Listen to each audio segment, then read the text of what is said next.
کا حال تیرے سامنے ہے، ان مٹھی بھر لوگوں کو لے کر ایک تہائی لوگوں کو 3/3 لوگوں کے مقابلے میں لا کر کھڑا کر دیا ہے۔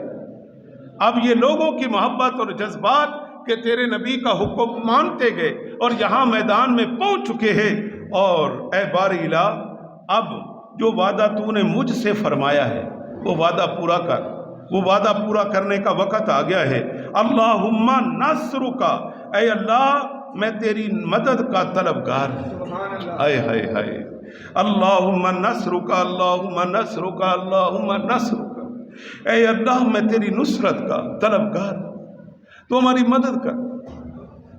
کتنا مشکل مرحلہ ہے کہ آج اگر کافر کامیاب ہو گئے تو پھر دنیا میں وہ کیا کریں گے؟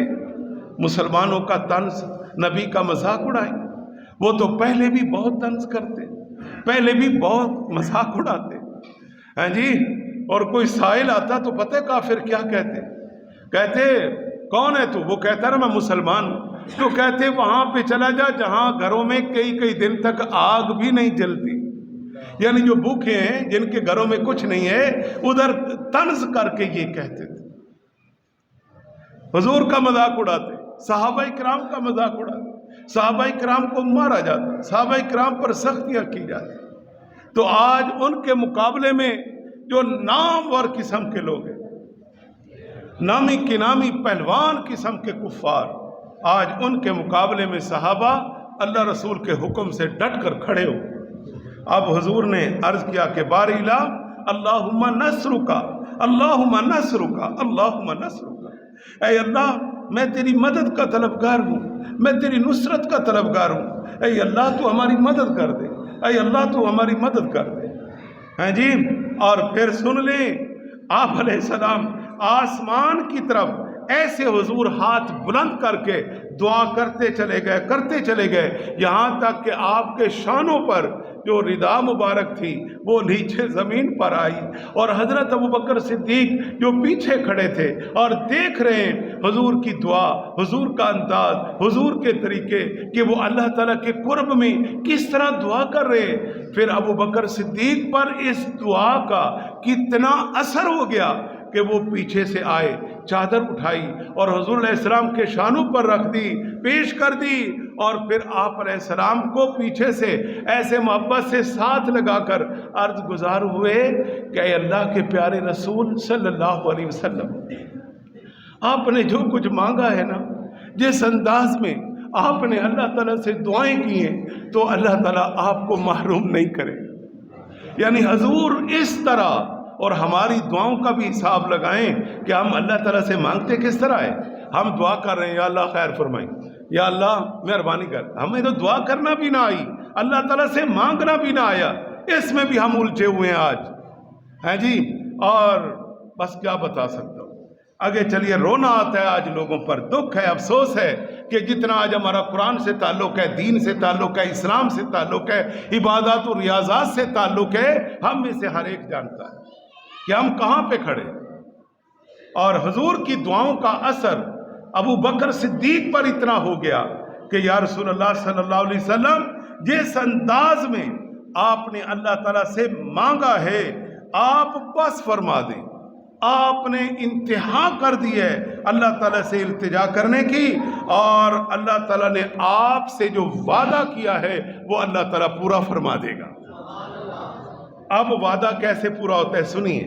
اسی دوران دعا کر کے حضور فارغ ہو جاتے ہیں، حضور کی آنکھ لگتی ہے، ہلکی اونگ آتی ہے، اور پھر حضور ساتھ ہی بیدار ہوتے ہیں اور فوراً ابو بکر صدیق کو بلاتے ہیں کہ میرے پاس آ جا، میرے پاس آ جا۔ ابو بکر صدیق حضور کے پہلے ہی قریب ہوتے ہیں اور قریب آتے ہیں تو آپ علیہ السلام فرماتے ہیں، اے سنو اے ابو بکر صدیق کا مقام، میرے دوستوں سمجھیے، ہر صحابی کا مقام سبحان اللہ، یہ اللہ نے اہل سنت و جماعت کو یہ منصب عطا کیا ہے کہ وہ ابو بکر صدیق کی شان کس طرح بیان کرتے ہیں، حضرت عمر کی کس طرح کرتے ہیں، حضرت عثمان کی کس طرح کرتے ہیں، علی المرتضیٰ، دیگر جمیع صحابہ اکرام والا اہل بیت اطہار اور اولیاء اکرام کے مراتب اور ان کی عظمت اور ان کے شان اور ان کے مقام اور ان کے مراتب کس طرح بیان کرتے ہیں۔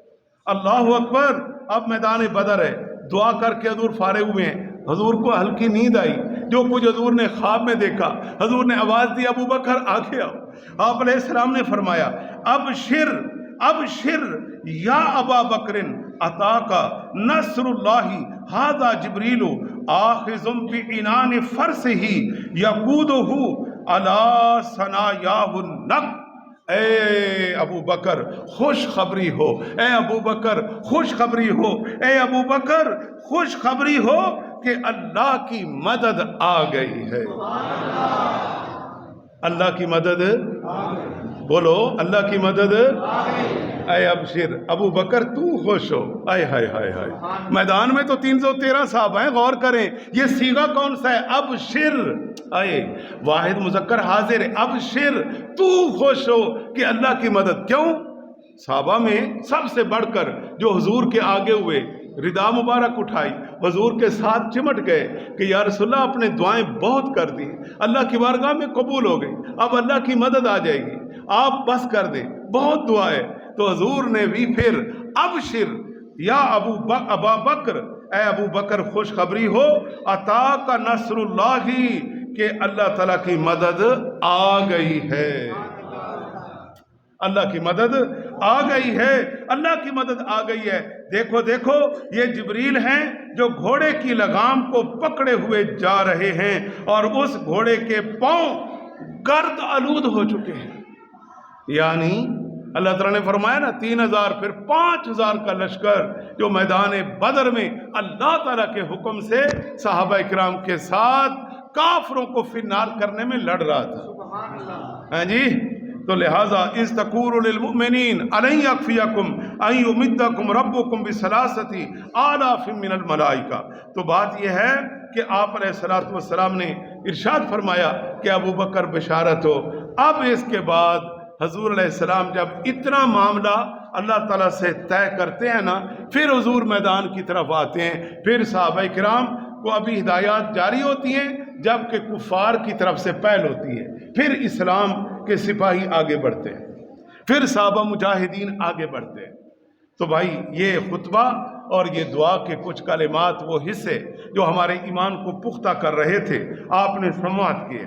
اور اب چونکہ ہم آخری عشرہ کی طرف بڑھ رہے ہیں، لہذا آج کون سا روزہ ہے جی؟ سب بولو نا. یہ ماہ رمضان کی برکت